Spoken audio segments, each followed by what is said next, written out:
হাতে তেমন টাকা নেই, কিন্তু একটা ফোনের খুব দরকার। এই মুহূর্তে ক্রাইসিসের কারণে আপনি একটি নতুন ফোন কিনতে পারছেন না। তো সেই সুযোগে আপনি কি করতেছেন? একটি পুরাতন ফোন কারো থেকে নিয়ে নিচ্ছেন বা কিনে নিচ্ছেন। কেউ আপনাকে ব্যবহার করতে দিচ্ছে না, এমনিতেই আপনাকে কিনতে হচ্ছে।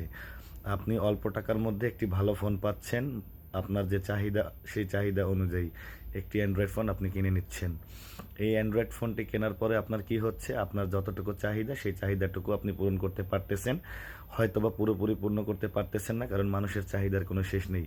তারপরেও আপনার যেহেতু একটি অ্যান্ড্রয়েড ফোনের চাহিদা ছিল, আপনি অ্যান্ড্রয়েড ফোনটা ব্যবহার করতে পারতেছেন এবং আপনি সেই অ্যান্ড্রয়েড ফোনটা আপনি অলরেডি হাতে পেয়ে গেছেন।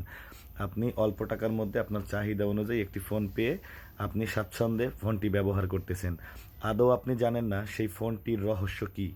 সেই ফোনটি কি কারো ব্যবহার করা ব্যক্তিগত ফোন, নাকি চোরাই ফোন, নাকি কোনো মার্ডারের এইরকম হয়েছে যে কেউ মার্ডার হয়েছে, যে মার্ডার হয়েছে সেই মালিকের ফোন, অথবা এইরকম কোনো ফোন যে জায়গায় কোনো ক্রাইম হয়েছে এরকম। অর্থাৎ কোন হাত থেকে আপনার হাতে যে ফোনটা আসছে আপনি কিন্তু জানেন না। আপনি অল্প টাকার মধ্যে, সাধ্যের মধ্যে একটি ফোন পেয়েছেন, স্বাচ্ছন্দ্যে খুশি মনে সেটা ব্যবহার করতে শুরু করেছেন। এবার আপনাকে সতর্ক করে বলছি, পুরাতন ফোন কেনা থেকে অবশ্যই বিরত থাকুন। যদি একান্তই নিরুপায় হয়ে যান যে আপনার পুরাতন ফোন কিনতেই হবে, তবে এইরকম কোনো মানুষের থেকে ফোন কিনুন যেটা বিশ্বস্ত এবং আপনার পরিচিত রিলেটিভ কেউ। যদি বিশ্বস্ত কোনো দোকান, ব্যবসা প্রতিষ্ঠান অথবা আপনার আত্মীয় স্বজন রিলেটিভ হয়ে থাকে, তাহলে তার থেকে আপনি নিতে পারেন, সেখানে বারণ করব না। তবে যদি অপরিচিত কোনো মানুষ হয়ে থাকে, যাকে আপনি চেনেন না, মাঝে মধ্যে দেখা হয়, এরকম কোনো মানুষের থেকে আপনি কখনোই ফোন সংগ্রহ করবেন না, ফোন নিবেন না।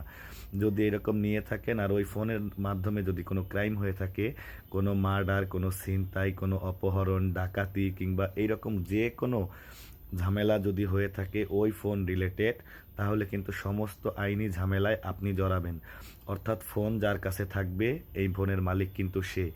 এখন যেহেতু ফোনটি আপনার কাছে আছে, অতএব আইনি ঝামেলায় যত কিছু হবে সব কিছু আপনাকেই হ্যান্ডেল করতে হবে। তাই পুরাতন ফোন থেকে অবশ্যই দূরত্বে থাকুন। সাধ্যের মধ্যে পেলে সব কিছু খাওয়া যাবে না, সস্তায় গন্ধ বেশি, এই জিনিসটা বুঝতে হবে। সব সময় সাধ্যের মধ্যে পেলে সেই জিনিসটা সাদরে গ্রহণ করা যাবে না। পুরাতন ফোন ক্রয় বিক্রয় এগুলা থেকে বিরত থাকুন। আবার এমন অনেক সময় হয়ে থাকে, যারা হচ্ছে একজন বলল যে ভাই আমার ফোনটা একটু বিক্রি করা দরকার, আমার টাকার ঝামেলা, আমার ক্রাইসিস চলতেছে, একটু বিক্রি করে দেন। আপনি একজনের কথা বিশ্বাস করে আরেকজনের কাছে সেই ফোনটা বিক্রি করলেন। যখন ওই নতুন মানুষটা ফোনটা নেওয়ার পরে আইনি ঝামেলায় জড়াবে, তখন কিন্তু সে বলবে, যখন পুলিশ তাকে অ্যারেস্ট করবে বা পুলিশি হয়রানি হবে, তখন কিন্তু সে পুলিশের কাছে স্বীকারোক্তি দেবে যে আমাকে এই ফোনটা কিনতে উনি উদ্যত করেছে বা সাহায্য করেছে বা পরামর্শ দিয়েছে, আমি ওনার মাধ্যমে ক্রয় করেছি।